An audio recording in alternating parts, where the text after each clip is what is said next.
संजय सिंह।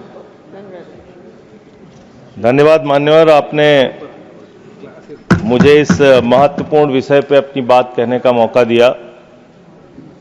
सबसे पहले मैं पहलगाम में जो निर्दोष निहत्थे लोग मारे गए, शहीद हुए, मैं उनको कहूंगा, उनको सर झुका के नमन करता हूं, श्रद्धांजलि देता हूं। ऑपरेशन सिंदूर के दौरान कश्मीर के 16 नागरिक मारे गए, जिसमें एडीसी राजकुमार थापा और 2 जुड़वा बच्चे भी मारे गए। उनको भी सर झुका के नमन करता हूं और श्रद्धांजलि देता हूं।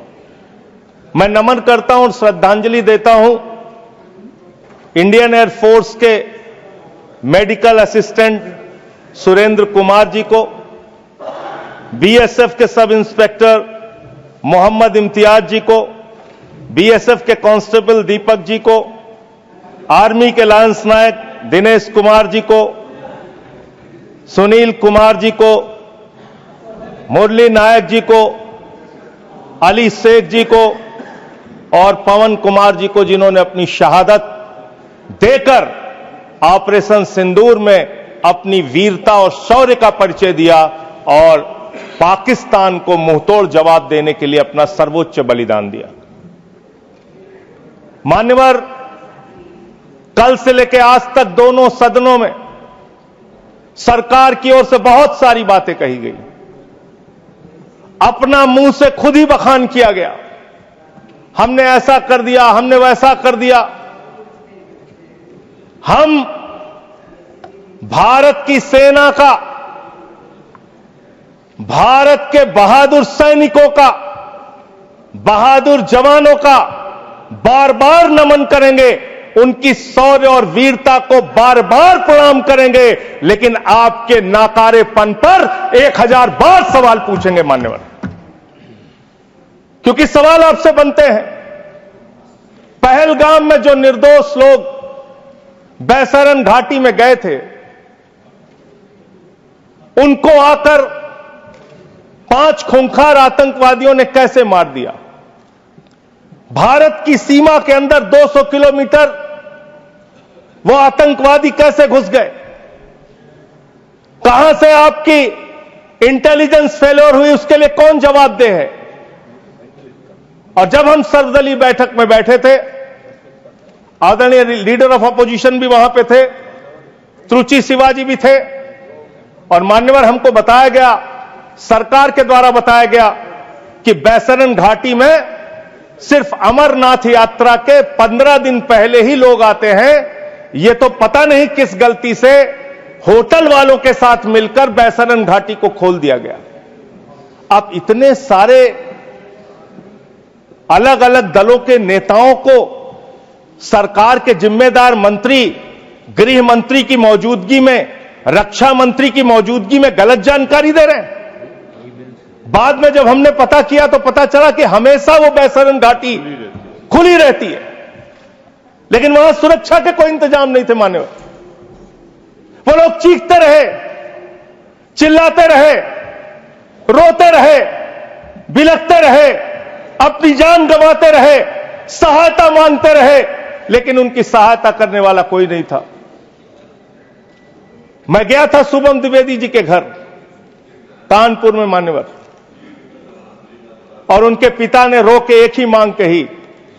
उनकी पत्नी का रो रो के बुरा हाल था। उनके परिवार के लोगों ने, उनके पिताजी ने रो रो के एक ही बात कही, हमारे बेटे ने देश के लिए अपनी शहादत दी है। जो लोग इसमें मारे गए हैं, सरकार हमें क्या मदद देती है उससे हमें लेना देना नहीं, कम से कम हमको शहीद का दर्जा दिया। ये उनकी पीड़ा थी, उनकी मांग थी। मैं आपके माध्यम से सरकार तक उनकी भावनाएं पहुंचाना चाहता हूं मान्यवर। बताया गया कि जब यह घटना हुई उसके बाद देश के गृह मंत्री वहां जाते हैं। देश के गृह मंत्री ने जाके वहां प्रेस कॉन्फ्रेंस किया, अपनी बात कही। उसके बाद प्रधानमंत्री को इसकी सूचना मिलती है। प्रधानमंत्री जी अपना कार्यक्रम छोड़ के भाग के आते हैं सऊदी अरबिया से। पूरा देश इंतजार कर रहा था कि प्रधानमंत्री जी आ रहे हैं। प्रधानमंत्री जी निश्चित पहलगाम जाएंगे। प्रधानमंत्री जी पहलगाम नहीं गए मान्यवर। प्रधानमंत्री जी 24 अप्रैल को बिहार में चुनाव प्रचार गए। प्रधानमंत्री जी 1 मई को महाराष्ट्र, केरला और आंध्र प्रदेश में उद्घाटन करने के लिए गए। प्रधानमंत्री जी फिल्मी सितारों को संबोधित करने गए, फिल्मी सितारों को संबोधित करने गए, लेकिन जो लोग पहलगाम में मारे गए थे उनकी पीड़ा, उनका हाल, उनका दुख, उनकी तकलीफ जानने के लिए नहीं गए। मान्यवर, यहां कहा गया सेना के शौर्य को, बहादुरी को नमन कीजिए। हम करेंगे, बार बार करेंगे, लेकिन आपने सेना के लिए क्या किया? जया बच्चन जी कह रही क्या है, यह देश जानना नहीं चाहता? जया बच्चन जी कह रही हैं कि आप गलत बोल रहे हो। कौन कह रहा है? जया बच्चन जी। आपने उतनी दूर से नहीं सुना होगा मान्यवर, आपने सुना नहीं होगा। आप सुन लीजिए मान्यवर, आप सुन लीजिए, कृपया सुन लीजिए मान्यवर। तो फिल्मी सितारे जो आपने कहा ना, वो जिस तरह से आपने कहा कुछ डेरोगेटरी लगा, यही मेरा ऑब्जेक्शन। मान्यवर, नहीं, मैं ये नहीं कह रहा हूं कि फिल्मी सितारों को आपने संबोधित किया या किसी आप कार्यक्रम में गए, लेकिन आपकी पहली प्राथमिकता भारत के प्रधानमंत्री के तौर पे क्या थी? सवाल यह है कि पहली प्राथमिकता आपकी क्या थी? पहली प्राथमिकता थी देश में आते, बिहार का चुनाव छोड़ते, पहले आप पहलगाम जाते। पहले आप उस घटनास्थल पे जाते। हमारा सवाल यह है, अभी त्रुचि शिवाजी बहुत दुखी थे, कह रहे थे प्रधानमंत्री कहां हैं, सदन में क्यों नहीं आए, प्रधानमंत्री कहां हैं, प्रधानमंत्री कहां हैं? अरे शिवाजी, वो अवतार है, इंसान नहीं है, वो अवतार है, कृपया भगवान है, अदृश्य। इधर देखें, अदृश्य नहीं, कल तमिलनाडु में ही थे अभी सर, नॉन बायोलॉजिकल सर, ये बड़े परेशान है कि प्रधानमंत्री जी सदन में नहीं आए। प्रधानमंत्री जी अवतार हैं, वो अदृश्य रह के भी कहीं मौजूद हो सकते हैं, उनको आना नहीं होता शारीरिक रूप से, वो प्रकट हो जाते हैं, प्रकट हो जाते हैं। नॉन बायोलॉजिकल है सर वो, तो इसलिए प्रधानमंत्री कभी नहीं आते ऐसे मसलों पे।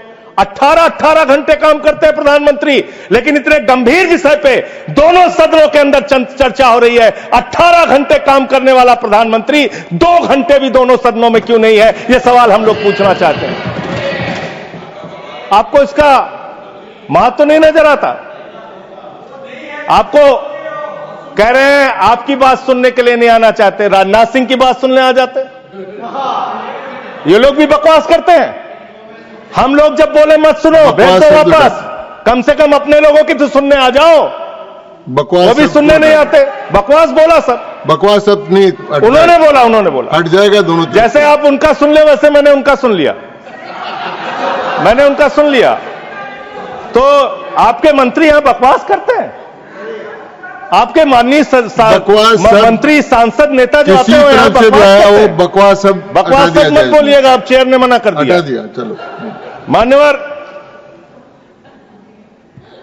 ये सेना के सम्मान की बात हो रही है। आपने कितना सेना का सम्मान किया? 3 साल तक भारत के सेना की भर्ती बंद रही मान्यवर, और उन 3 सालों में भर्ती बंद होने के कारण 1,80,000 सेना की तादाद को कम किया गया।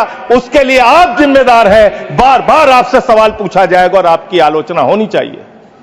आपने भारत की सेना में भर्ती होना, वो चाहे उत्तर प्रदेश का नौजवान हो, चाहे बिहार का, चाहे हरियाणा का, चाहे राजस्थान का, चाहे हिंदुस्तान के किसी कोने का हो, उसके लिए गौरव और सम्मान की बात होती थी। सुबह 4 बजे उठ के दौड़ लगाता था, मेहनत करता था, उसकी मां दूध पिला के तैयार करती थी अपने बेटे को कि कभी जरूरत पड़ेगी तो अपने प्राणों की आहुति देके भारत माता की रक्षा करेगा। ये आपने उस जगह पे 4 साल की नौकरी कर दी। आप सेना के सम्मान की बात करते हैं। आपके पास सब कुछ के लिए पैसा है, अपने दोस्तों के ऊपर लुटाने के लिए लाखों हजारों करोड़ रुपए है, लेकिन सेना के जवान को आपने अग्निवीर बना के 4 साल की योजना में उनको जवान बना दिया। उनके लिए तनख्वाह देने के लिए पैसा नहीं है आपके पास।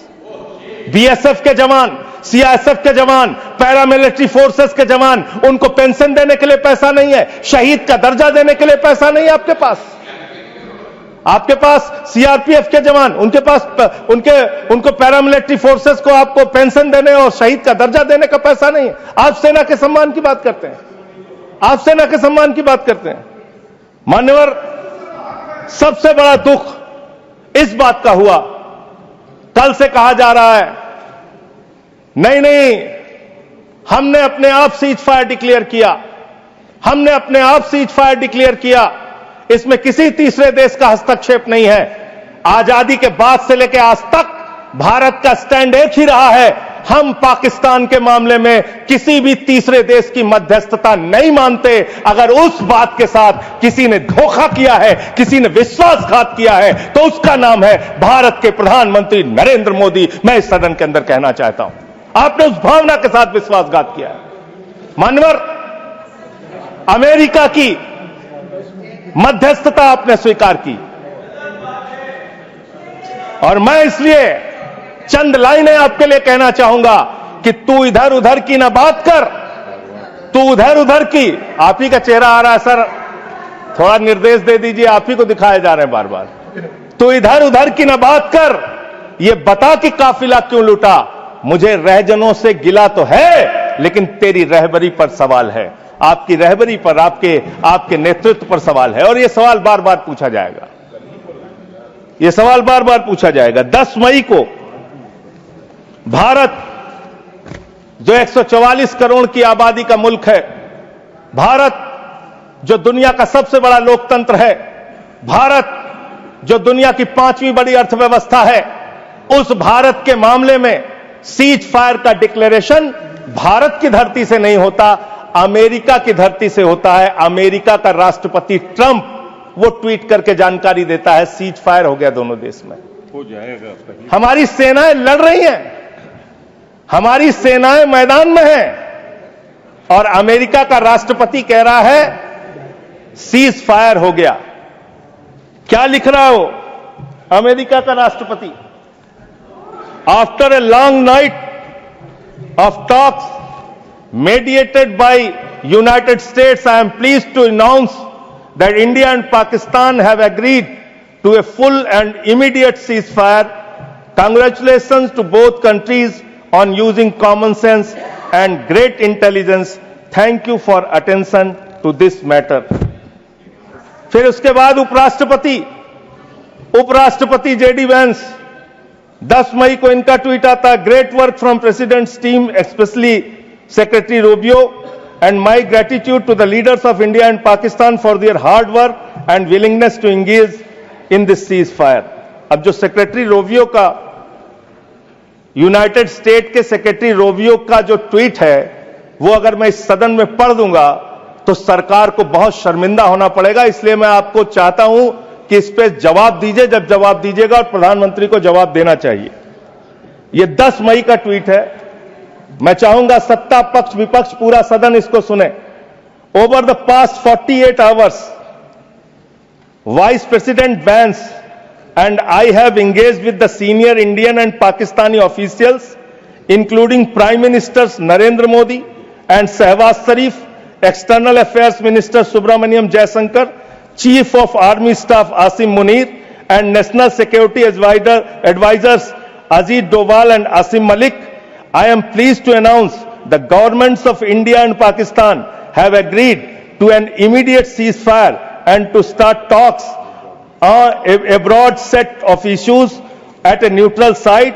We commend Prime Ministers Modi and Sharif on their wisdom, prudence and statesmanship in choosing the कृपया- path of peace. कृपया सर, इनको प्रमाणित ये करके प्रमाणित कर दूंगा सर, दे प्रमाणित दूंगा करें इसको और ये प्रमाणित प्रमाणित करें। करके दें। सर मुझे बोलने, उसके मैं बोलने दे रहा हूं आपको। अरे सर ऐसे आप बीच बीच में बोलेंगे नहीं, तो मैं नहीं बोलता बीच में। जी। आप प्रमाणित करके दे, उसके बाद इसको रिकॉर्ड में ले। हाँ, सर इसको हटा क्यों रहे हैं आप? नहीं हटा रहा हूं, मैं ये कह रहा हूं कि आप मैं ये कह रहा हूं प्रमाणित कि ये करेंगे तो ये प्रोसीडिंग में जाएगा। मैं इसको दे रहा हूं सर, आपको दे दूंगा, हाँ, दीजिए। दे दूंगा।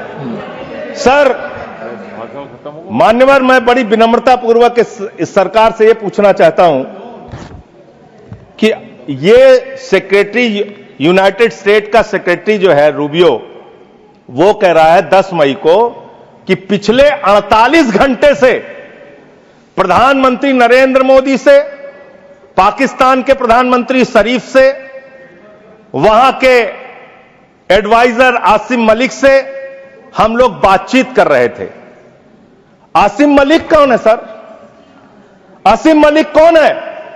आसिम मलिक है आईएसआई का चीफ, जो पाकिस्तान के द्वारा प्रायोजित आतंकवाद का संरक्षक है। भारत की सरकार उससे बातचीत कर रही थी जब सेना लड़ रही थी। 8 मई को जब सेना लड़ रही थी, आप आईएसआई से बात कर रहे थे, आप आईएसआई से बात कर रहे थे। आसिम मुनीर और आसिम मलिक दोनों से आप बात कर रहे थे, आप बात कर रहे थे, आप बात कर रहे थे आईएसआई से। हमारी सेना लड़ रही थी, आप आईएसआई से बात कर रहे थे। एक मिनट, आप शरीफ से बात कर रहे थे, क्या आप पॉइंट ऑफ पाकिस्तान ऑर्डर से है? बात कर रहे थे। एक point of order, point of, हाँ बाबू, एक आई एम नॉट माननीय सभापति महोदय, निवेदन है, रूल सर, रूल आपके माध्यम से माननीय संजय सिंह जी को सर, मैं not निवेदन ending, कर सर। रहा हूं। एक बार वो ट्वीट को जिसको ऑथेंटिकेट करने की बात कर रहे वो थे, करी मैंने उनको। वो वापस पढ़ें और पढ़ करके हिंदी में, या तो मैं तो गांव का आदमी हूं, अंग्रेजी समझता नहीं, समझा दें कि इसमें कहां इंटरप्रिटेशन है कि भारत सरकार बात कर रही थी उससे। पढ़ देता हूं। अपनी कन्वीनियंस मैं से फिर से इंटरप्रेट क्यों कर रहे हैं साहब? फिर से पढ़ देता हूं सर। मैं मंत्री जी की मांग का समर्थन करता हूं, भाई मैं मंत्री जी की मांग का समर्थन करता हूं। मैं फिर से पढ़ रहा हूं, ये 10 मई का ट्वीट है। मैं मंत्री जी की मांग का समर्थन करते हुए फिर से पढ़ रहा हूं। देखिए, नियमों में ओवर द पास्ट माननीय 48 संजय आवर्स, सिंह जी सुनिए, नियमों में बहुत स्पष्ट प्रावधान है कि हम किसी भी विदेशी राष्ट्रपति का, विदेश मंत्री का, किसी मंत्री का हम उल्लेख नहीं करेंगे। क्यों? लेकिन यहां किसका किसका उल्लेख नहीं हुआ सर? लेकिन मैंने आपको, एक मिनट से, आप चेयरमैन की रूलिंग है, सब सारी चीजों पे हम बोल सकते हैं मेरी सर, बात तो सुनिए। और हम क्रिटिसाइज तो पहले कर नहीं मेरी बात रहे, सुन लीजिए प्लीज। हमें जानकारी दे रहे हैं सदन को। मैंने आपको कह दिया कि आप ऑथेंटिकेट करके इसको दे दीजिए। नहीं, वो हिंदी में चाह रहे हैं सर, चलिए, वो हिंदी में चाह रहे हैं, अब मैं पढ़ दे रहा हूं सर इसको। आप अंग्रेजी में दे दो। हाँ, नहीं हिंदी में ही चाह रहा हूं, हिंदी में। ओवर द पास्ट 48 आवर्स, पिछले 48 घंटे में उपराष्ट्रपति Vance and I have engaged with senior Indian and Pakistani officials. तो इसमें प्रधानमंत्री मैं और सुन तो, अरे सुनिए तो भाई, नाम सुनिए सर, नाम सुनिए। Officials including prime ministers Narendra Modi and Shahbaz Sharif, external affairs minister Subrahmanyam Jaishankar, chief of army staff Asim Munir and national security advisers Ajit Doval and Asim Malik. Asim Malik ISI का प्रमुख है, आसिम मलिक आईएसआई का प्रमुख है। आपकी सरकार आसिम मलिक से कैसे बात कर रही थी? जो आतंकवाद को जन्म देते हैं, आप उनसे बात करते हैं? और वाइस प्रेसिडेंट बेंच ने की है, और फिर तो मोदी जी ने बात की, डिस्टर्ब या करेंगे, डोभाल ठीक साहब बात ने नहीं। बात की, ये सर, तो ये ठीक आगे बात नहीं है। जबरदस्ती सर, ऐसे झूठा डिस्टर्ब दोषारोपण करेंगे, करना ठीक नहीं है चाहते हैं सर। मैंने अपनी व्यवस्था दे सर, दी। सर ये झूठा शब्द बोल रहे हैं, इनको इनको इनको झूठा आप नहीं रोक शब्द तो रहे। नहीं आएगा। इनको आप नहीं आगे रोक बढ़िए, रहे। आगे हाँ। बढ़िए आप। सर इसके बारे में मैंने व्यवस्था दे चुका।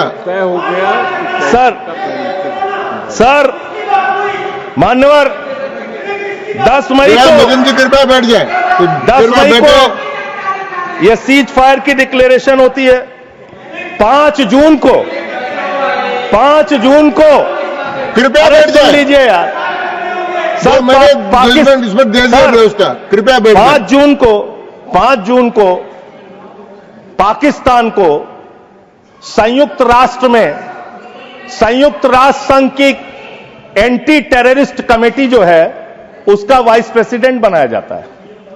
हम जानते हैं इसमें अमेरिका की ही चलती है, अमेरिका के कहने पे बनाया। पाकिस्तान एंटी टेररिस्ट कमेटी का वाइस प्रेसिडेंट बन रहा है।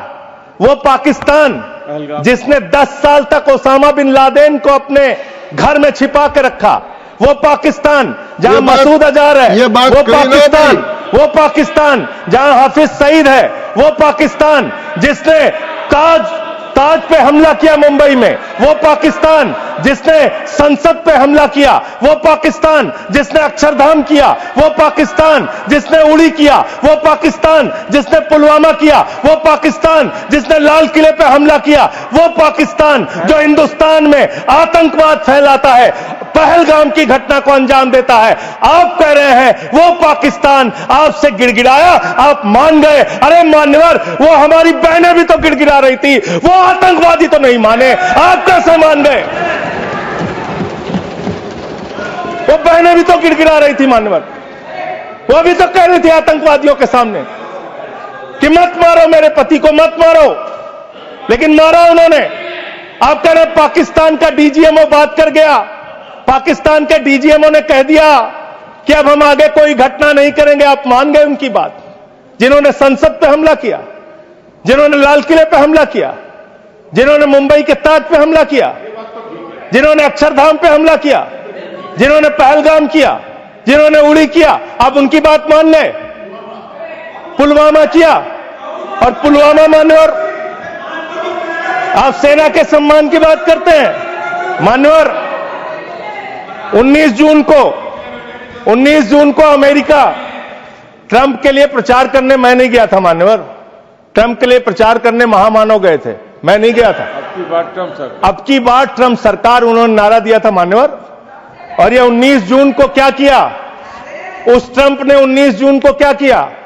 19 जून को उसने आसिम मुनीर को बुलाया, सेनापति हैं, पाकिस्तान का आर्मी चीफ, उसको बुलाया सेना का, और उसको बुला के बंद कमरे में लंच कराया। लंच कराने के बाद नहारी खिलाया, हो सकता है नहारी खिलाया हो। और लंच कराने के बाद जब दोनों लोग निकले तो उस लंच में पता चला कि वो आसिम मलिक भी था, आईएसआई का प्रमुख जो था सर, वो भी था बातचीत में। जो इंडिया के अंदर जो आईएसआई आतंकवाद की घटनाएं देता है, जब को अंजाम देता है, वो भी था। तो जब उससे पूछा गया ट्रंप से what he wanted to achieve from meeting mister Munir, the US president said, well I stop the war, I love Pakistan, I love Pakistan. ये ट्रंप बोल रहा है। मोदी का दोस्त सर बार बार आप ही आ जा रहे हैं, मना कर दीजिए, ऐसे क्यों कर रहे हैं? बार बार आप ही आ रहे हैं। आई लव पाकिस्तान, ऐसे स्ट्रेटेजिक खेल मत खेलिए सर। आई लव पाकिस्तान कह रहा है ट्रंप। वहां पाकिस्तान और अमेरिका का इलू इलू चल रहा है, और आप कह रहे हैं अब की बार ट्रंप सरकार। आप कह रहे हैं 14 फरवरी को जाके, 14 फरवरी 2025 को प्रधानमंत्री जी गए थे, मागा plus मीगा becomes mega partnership for prosperity. आप कह रहे हैं मोदी जी 14 फरवरी को गए थे। 14 फरवरी 2025 को जब आप गए थे तो 7 फरवरी को वही अमेरिका हमारे भारतीयों को बेड़ी में बांध के अमृतसर में उतारा था सर। आप यहाँ उतरे और आपने आपत्ति नहीं की। आप कह रहे हैं मेगा मीगा मागा, वहां कर रहे हैं मेगा मीगा मागा, मेगा मीगा मागा, और वो अमेरिका आपके साथ ऐसे विश्वासघात कर रहा है। अभी उसके बाद ये तो आई लव पाकिस्तान बोला, फिर उसके बाद डिप्टी पीएम पाकिस्तान का उप प्रधानमंत्री गया 25 जुलाई को, उसने यूएस सेक्रेटरी से मुलाकात की, रूबियो से, मार्को रूबियो से, और उसके बाद ये लास्ट की लाइन खाली पढ़ रहा हूं, I also thanked him for Pakistan partnership in countering terrorism and preserving regional stability. ये धन्यवाद कर रहा है अमेरिका का मार्को रूबियो सेक्रेटरी कह रहा है कि पाकिस्तान को हम धन्यवाद देते हैं आतंकवाद से लड़ने के लिए। तो मुझे एक लाइन याद आ रही है, खुलूस मतलब होता है मोहब्बत। प्रधानमंत्री जी के लिए और अमेरिका के राष्ट्रपति के लिए एक लाइन में पढ़ना चाहूंगा। प्रधानमंत्री तो फिदा है उनके ऊपर, ट्रंप के ऊपर। तो प्रधानमंत्री की ओर से ट्रंप के लिए लाइन है कि तेरे खुलूस ने रखा मुझे अंधेरे में, तेरे खुलूस ने रखा मुझे अंधेरे में, तेरा फरेब मुझे रोशनी में ले आया, तेरा फरेब मुझे रोशनी में ले आया। ये फरेब पे फरेब, फरेब पे फरेब, धोखे पे धोखा, ये लगातार हो रहा है। मान्यवर, अब मैं एक बहुत ही महत्वपूर्ण बात आपके सामने रखना चाहूंगा। हमारी सरकार ने कहा हम अपने वीर जवानों के लिए ताली बजाएं, हमने ताली बजाया। हम उनका नमन करें, हमने नमन किया। आपने क्या किया? भारत के सेना की बहादुर बेटी कर्नल सोफिया कुरैशी के लिए आपका बीजेपी सरकार का मध्य प्रदेश का मंत्री कहता है वो आतंकवादियों की बहन है। और यही नहीं मान्यवर, बात यहां तक नहीं रुकती। कर्नल सोफिया कुरैशी को कहा आतंकवादी की बहन है। भारत के विदेश सचिव विक्रम मिस्री जी, उनकी बेटी के लिए सोशल मीडिया पे इतनी ज्यादा आपत्तिजनक बातें लिखी गई, सरकार ने कोई कार्रवाई नहीं की और विदेश सचिव को अपना ट्विटर का अकाउंट लॉक करना पड़ा। अब अपने लोगों को सुरक्षा नहीं दे पाते, अब अपने लोगों को सुरक्षा नहीं दे पाते। और इतना ही नहीं मान्यवर, जो हिमांशु नरवाल जी की विधवा थी, बेवा पत्नी, उसने सिर्फ इतना कहा कि आतंकवाद को आतंकवाद के तरीके से निपटिए, लेकिन देश में अमन और शांति रखिए, कोई आपस में इसको लेकर सांप्रदायिक दंगे फसाद लड़ाई झगड़े ना हो। इसमें कौन सी गलत बात कह दी? आप तो खाली ताक में रहते हैं हर मौके का फायदा उठाने के लिए।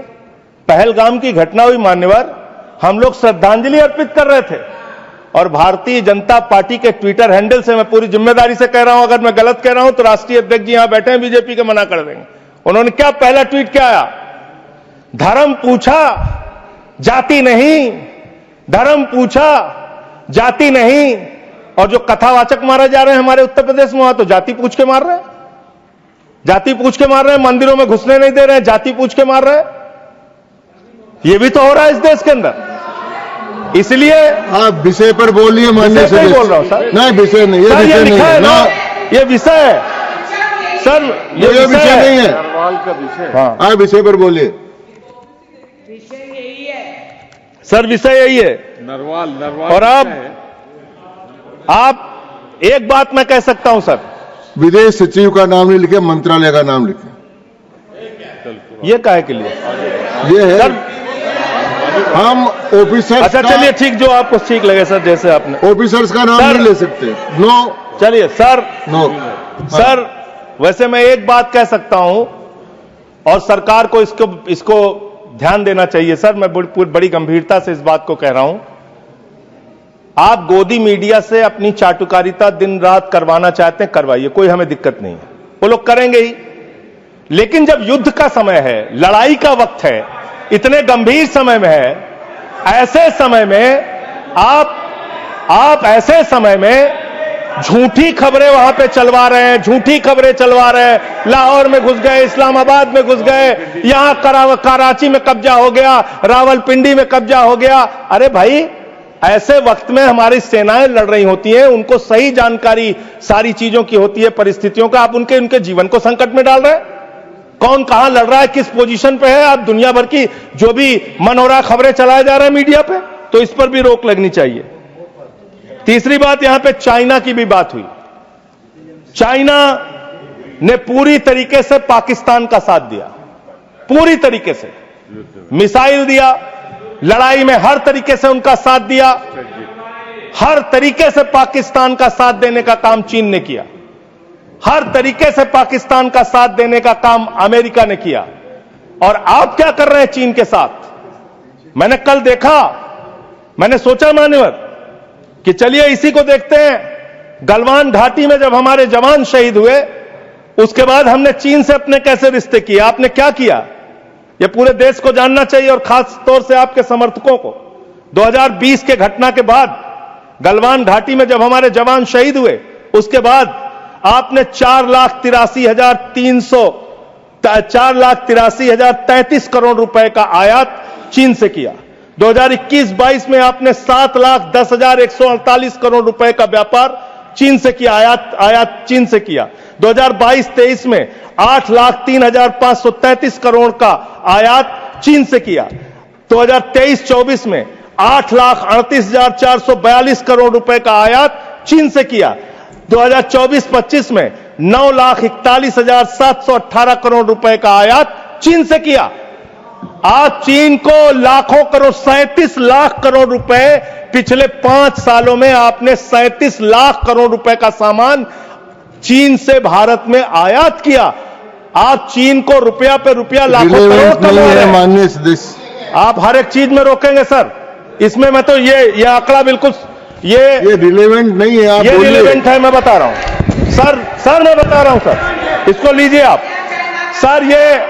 ये एम्बेसी ऑफ इंडिया बीजिंग, ये एम्बेसी ऑफ इंडिया भारत की एम्बेसी का ये डाटा है और वेबसाइट पे आप जा सकते हैं, चेक करा सकते हैं। ये वहां से मिला डाटा। ये 37 लाख करोड़ रुपए का आपने उनको व्यापार दिया, उनसे वहां से सामान आयात कर रहे हैं।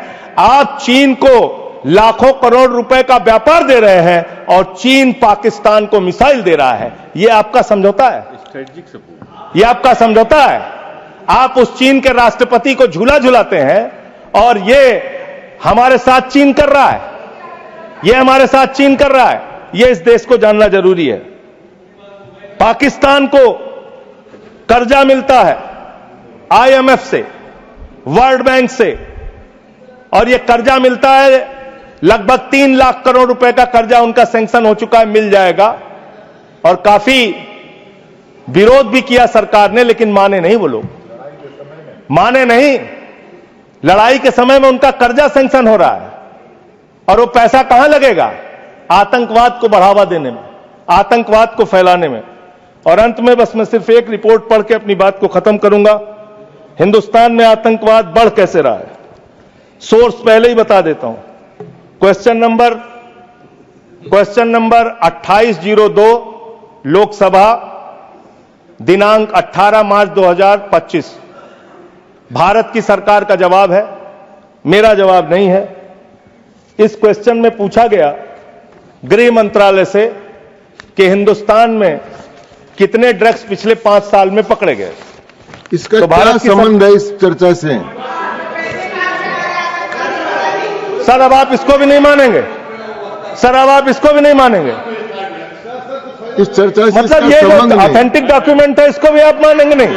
डॉक्यूमेंट का नहीं है, जिस विषय पर तो मुझे ऑपरेशन आप सिंदूर कंटिन्यू पर कर, चर्चा मैं हुई, समझा रहा हूं उसका सर। संबंध नहीं है। सर ये ड्रग्स का पैसा आतंकवाद में लग रहा है, ये है ये ड्रग्स का पैसा आतंकवाद में लग रहा है। मैं नहीं कह रहा हूं, सरकार कह रही है। ये तो सुन लीजिए, सरकार कह रही है सर, मैं नहीं कह रहा हूं। पूरी बात ही आप नहीं सुनते सर। सर पूछा गया पिछले 5 साल में कहां कहां कितना मिला, तो बताया कि एक अडानी का पोर्ट है मुंद्रा में, वहां 260 करोड़ रुपए की ड्रग्स पकड़ी गई। फिर बताया अडानी का पोर्ट, ये तारीख है 26 मई 2022। फिर एक अडानी के पोर्ट पे ही 11/7 बता रहा हूं संबंध भैया, अगर नहीं संबंध बताऊंगा तो मुझे मेरी राज्यसभा से सदस्यता खत्म कर देना, मैं कह रहा हूं। आप इधर ही करो जी, उधर किस लिए कर रहे हो? हाँ, तो ऐसे टिक्का टिप्पणी ना करें। अडानी पोर्ट पर हीरोइन पकड़ी गई 150 करोड़ रुपए। तो अडानी ने पकड़ा ही ना। अरे सुन तो लीजिए सर, सुन ले। काहे अडानी का नाम सुन के काहे ऐसे विचलित हो जाते हैं सब लोग? अडानी का नाम सुन के क्यों ऐसे विचलित हो जाते हैं अडानी का नाम सुन के सर? और ये जो पकड़ा गया, तो जिसमें जो लोग गिरफ्तार हुए, इसका भारत की सरकार ने अपोज किया, करना भी चाहिए। एनआईए ने किया, संजय सिंह ने नहीं किया, एनआईए ने, करना चाहिए, किया इन्होंने। और जब विरोध किया तो एएसजी महोदय ने सुप्रीम कोर्ट में कहा, एनआईए ने सुप्रीम कोर्ट में कहा, अडानी के पोर्ट से 21,000 करोड़ रुपए की ड्रग्स पकड़ी गई है जो आतंकवाद में लगती है। यह है सर, यह सारा पेपर मैं आपको दे रहा हूं। इस देश के अंदर पाकिस्तान से, अफगानिस्तान से हजारों करोड़ का ड्रग्स आएगा और इसी देश में आतंकवाद फैलाया जाएगा, अडानी के पोर्ट पर पकड़ा जाएगा। अडानी कौन है? भारत के प्रधानमंत्री का सबसे करीबी व्यक्ति है। यह सवाल देश पूछना चाहता है, आप क्या करा रहे हैं देश के अंदर? इन ड्रग्स वाले मामले में जो पकड़े गए हैं, इस पर क्या कार्रवाई हुई है, जानना चाहता है देश। समाप्त हुआ माननीय सदस्य। अभी है सर, मान्यवर, अभी बहुत समय है सर, 35 मिनट समय है। 35 मिनट मान्यवर, 42 सेकंड। 35 मिनट समय। मान्यवर, मैं अंत में एक ही बात कहना चाहता हूं। आपने कहा कि इस मामले में राजनीति नहीं होनी चाहिए। राजनीति करता कौन है?